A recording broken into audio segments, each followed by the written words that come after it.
disclosed that he lied. He made it up. It's not true. We know that. Chicago has officially absolved Mr. Leary and Chappelle in 1997, leaving us today with theories. We don't know if he'll end the Great Chicago Fire, and we never will. What you need to know is that we rebuilt. Chicago fully rebuilt in a year and a half. By 1889, a population of 1.2 million, we have put in our bids for the world's Columbian Exposition, but that stiff competition mostly was New York. Throughout the 1890s, if you guys were to have gone to New York and read one of their journals and newspapers, they would have called Chicago its most famous nickname, the Windy City.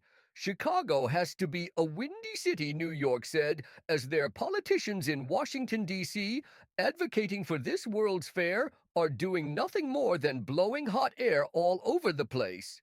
That is why we are the Windy City. It's not the wind, it's our politicians.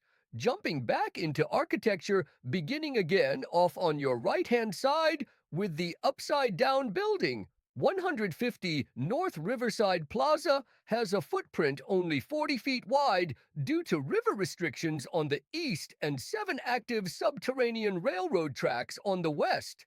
The Byrne-Guchen Partners engineer to marvel taking up the full buildable plot with a concrete floor that functions like the backbone from the ground to almost the top. They then, as you guys saw from the concrete core, cantilevered out over their plot of land. They did so using the largest steel I-beams that they could find, and they were, of course, Wingo. The water on top, though, will slosh around in the opposite direction. The building will want to fall until it can remain fully stable. The same firm, Getch and Partners, also completed Bank of America Tower on your left-hand side. Notice again a cantilevering portion to accommodate for river restrictions. We'll still embrace the location with a pocket-sized park, riverwalk, and a zigzag facade to take in the location views. Up next on your left-hand side, one of my personal favorites here, the Civic Opera Building, or Insull's Throne, given that name due to its uncanny appearance as a chair. Named in honor of Samuel Insull, a real person who put up about half the cost it took to build this building.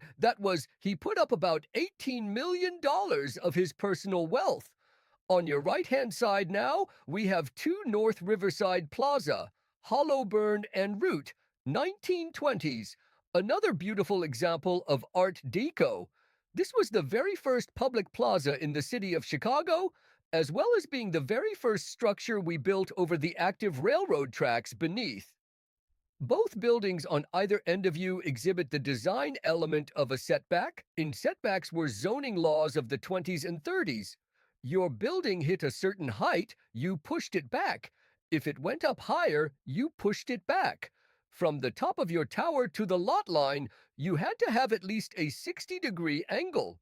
This allowed for more light to hit the streets beneath and more air to pass between the buildings, as most of them at this time did not have air conditioning. That's why you pulled off was to open up all the windows of the building in a desperate attempt for a breeze. Next door on the right-hand side, we have the 4 Parts Gateway Initiative. What became the gateways to the west side? Beginning with the completion of Gateway 1 in 1965, it moved very smoothly into Gateway 2, 1967. Gateway 1 and 2 are 2 twin 22-story structures done in the international style of the design made famous in the nation by Ludwig von Mies van der Rohe. The architect here was not Mies van der Rohe himself, but was actually one of his students, the heavily influenced Bruce Graham. Bruce Graham later go on to design both the former John Hancock and René de Bouley's tower in the same international style. Now on your left-hand side, at eye level, you guys can see and hear that I am not making this stuff up. These are active railroad tracks. What you guys can see off on your right-hand side is technically called a choo-choo train, but that is specifically, as I'm sure you guys can read, a metro train.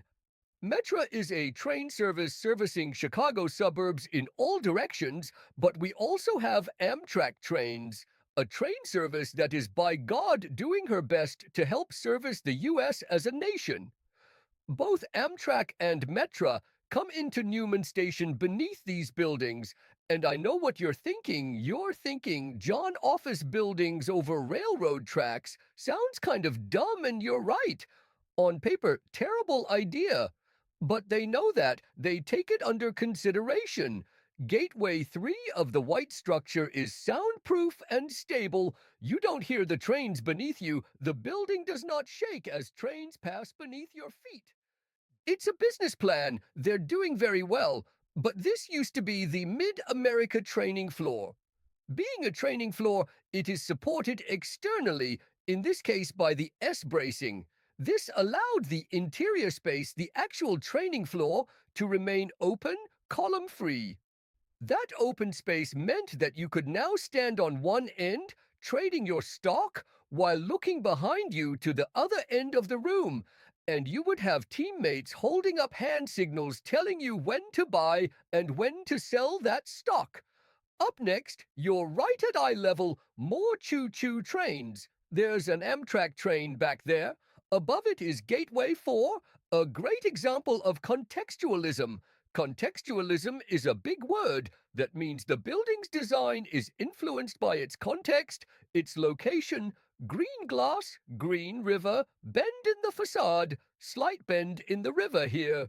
You'll often notice a water-like reflection to the building because all of the building's windows convex. They bend outward, which bends that reflection to give it that rippling water-like texture.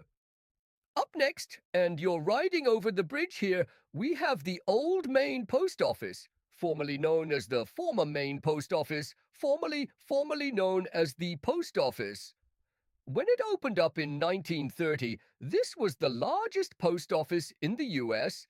It had to be. Chicago had 3 catalog companies shipping out of this building: Montgomery Ward,